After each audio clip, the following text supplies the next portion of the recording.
də genişləndirəsən, məsciddə qurban verəsən, dini dəyərlərdə qurban verəsən, bütün ruhanilərdə sual altına alırsan, bu düzgün metod deyil. Şükür Allaha bizdə olan məlumatlara görə məsələ həllinə doğru yaxınlaşır. Gərginliyə ehtiyac yoxdur, narahatçılığa ehtiyac yoxdur. Çox yüksək səviyyədə söz verilib ki, məsələlər yoluna qoyulacaq. Bir gün, 5 gün biz də buradayıq, cümələrdə iştirak edirik, sizin aranızdayıq. Hər axşam burada cəmaat namazı təşkil olunacaq. Şəxsən mən, əgər ölüm itim olmasa, xəstəlik olmasa, burada cəmaat namazında iştirak edəcəm. Dərslərimiz olacaq. Məsələn, gələn cümə axşamından etibarən Quran kurslarımız olacaq. Azərbaycanın məşhur qarilərin dəvət edəcək burada. Quran tilavət olunacaq. Quran sevərlərlə qarilər arasında ünsiyyət yaradacaq inşallah. Müsabiqələr təşkil olunacaq. Dini fəaliyyət adına nə varsa olacaq. Dini fəaliyyət adına nə varsa aktiv şəkildə inşallah görəcəksiniz də olacaq. Amma xahiş edirik, imkan verməyin kimlərsə bizim bu fəaliyyətimizə mane olsun. Dediniz, elədiniz, danışdınız, əlhəmdülillah məsələ yolunu tapmaqdadır, həllini tapmaqdadır. Ümidvaram yaxın gələcəkdə bütün məhbuslar, məhbus ruhanilər inşallah azad olunlar, hicabımız azad olunlar, başqa problemlər hamısı həll olunlar. Heç bir Azərbaycan dindarına ixtişaş, qırğın qiyamət lazım deyil. Bizə lazımdır ibadətimizi eləyək, elmimizi öyrənək və heç kəs də bizim məscidlərdən su istifadə eləməyə çalışmasın. Bir nəfərin səsi qalxan kimi bütün dünyanın siyasi partiyaları tökülüşürlər. Məscid heç bir siyasi partiyanın və ya partiyaların dayaq nöqtəsi deyil. Məscid Allahın dayaq nöqtəsidir. Məscid Allahın evidir. Allahın evində Allah istəyən sözlər olmalıdır. Siz dini vəzifənizi başa düşməlisiniz. Dini vəzifənizi öyrənməlisiniz. Nə etməli olduğunuzu məsləhətləşməlisiniz. Kitablardan oxumalısınız, alimlərdən soruşmalısınız. Mən ki, hələ məsələn ruhani sayılıram, mən də alimlərlə məsləhətləşməmiş, özümdən böyüklərlə məsləhətləşməmiş, ruhani dostlarımla məsləhətləşməmiş bir addım atmıram. Çünki bir var dini bilikləri öyrənəsən bir yerdən, nəzəri baxımdan, bir də var ki, bunun həyata keçirilməyində yolağını öyrənəsən. Biləsən ki, nə etmək lazımdır ki, nə şiş yansın, nə kebab. Bizim bugün dindarlarımıza təbliğat havası kimi lazımdır. Mən keçən məclislərdə də dedim, dindarlar var ki, dəstəmazını düzgün bilmir. Şükür Allaha, indi Azərbaycan dövləti bu şəraiti yaradıb bizim üçün. Bu məsciddə fəaliyyətimiz davam eləyəcək həmişəki kimi. Həmişəki kimi, yenə də nə haqsızlıq olsa, bu tribunadan biz deyəcəyik, siz də eşidəcəksiniz. Nə dini problemlər olsa, əlbəttə bizim əl-ələ verməyimiz şərtdir. Mən çox inciyirəm bu hadisədən. Bayaq da ibadi xütbədə qeyd elədim bunu, qardaşlarım. Mən sizin dini səmimiyyətinizə o zaman inanacam ki, sabah başqa bir dini işdə də əlinizi cibinizə salmalı olsanız qaçmayasınız. Onda inanacam. Amma görəndə ki, mən neçə cümədir xahiş eləyirəm sizdən, yalvarıram sizə qardaşlar. Bir neçə dükan var, bir neçə möminə xanım var, iş tapa bilmir, şəraiti yoxdur. Bir neçə dükan var ki, dindarın yaxşı oğlanın əlindədir. Onsuz da bu alıveri eləyir, siz də oradan alıveri eləyin. Görürəm, bu asan yoxdur. Elə ki, bir hayküy qopur, bu normal hal deyil. O Hüseyin ki, Kərbalada şəhid oldu, o Hüseyin kisə-kisə pullar gəlirdi evinə, xums zəkat, kisə-kisə verirdi yoxsullara.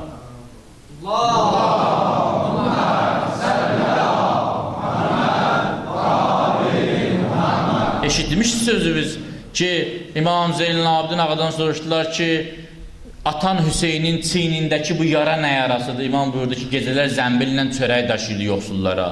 Onun yarasıdır. Bu İmam Hüseynin əvvəlinə də baxın, nə işlə məşğul olur. Biriniz dəfə ərz eləmişəm bunu, Kərbala şəhidləri təsadüfən gəlib Kərbalada qəhrəman olmadılar.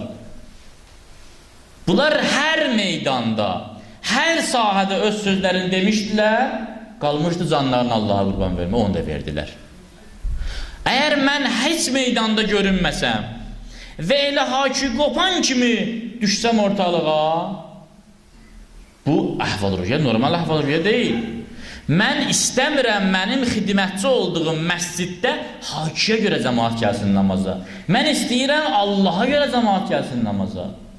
Mən istəyirəm bu məscid Allah xatirinə də olsun, ibadət xatirinə. Həmişə selin əksinə gedəndə şırıltı salır. Və bu şırıltı həmişə müsbət olmur. Həmişə müsbət fayda vermir. Cəmaatın dini ruhda tərbiyə olunmalıdır. Dini ruhunuzu qorumalısınız. Dini əhval-ruhiyyəni qorumalısınız. Bəli, biz İmam Hüseyin məktəbinin davamçısı olmasaq, dinimizin heç bir faydası olmayacaq bizə. Amma İmam Hüseyin məktəbinin başlanğıcı Kərbaladan başlamır. 10 il qabaqdan başlayır. 50 il qabaqdan başlayır. Bunları nəzərə almaq lazımdır. İmam Hüseyndən qabaq da, İmam Hüseyndən çox sonralar da nə qədər hərəkət baş verdi, nə oldu? Hani onlar tarixdə, heç bilmirsiniz Hasan baş verib, heç bilmirsiniz onları idarə edən kimlər olub? Çal işləri ilə hamısı. Biz gərək dinə əsaslanıb iş görək, dini həyatımıza əsaslanıb iş görək, dini bilgilərə əsaslanıb iş görək. Hakiyə əsaslanmağın faydası yoxdur.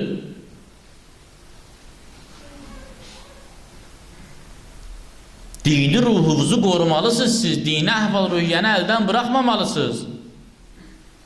İmkan verməməlisiniz ki, kimsə sizin dininizi idarə eləsin. Bir cəmaat dinini molladan öyrənər, ruhanidən öyrənər, din xadimindən öyrənər. Əgər mübahisəsi olsa, dini çərçivədə mübahisə eləyər, elmi şəkildə o ilə söhbət eləyər. Yoxsa uzdan tutma, kim mənim başa düşdüyümü qəbul eləmirsə kafirdir, kim mən deyəni demirsə dinsizdir. Bu şiəli adına xəvariz əqidəsinə oxşuyur.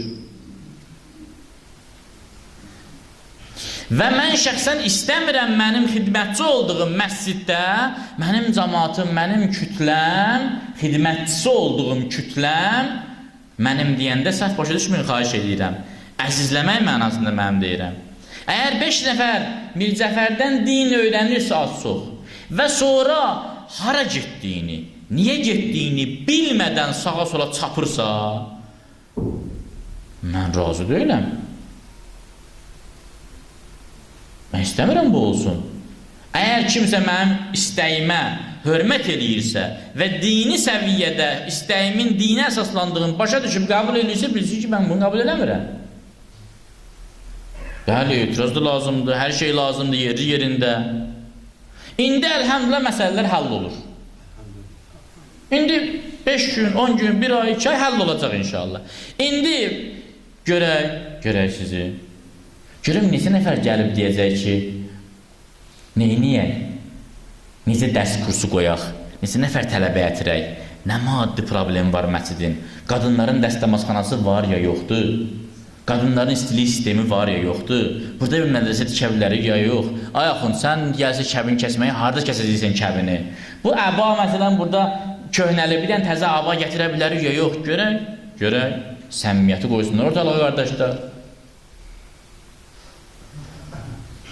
Əgər dövlət səviyyəsində, diqqətlə mənə qulaq asın, əgər dövlət səviyyəsində bizim məsciddə dəstək verilirsə, bugün kimlərsə, yox, mən istəyən olmayınca dayanmayacam deyirsə,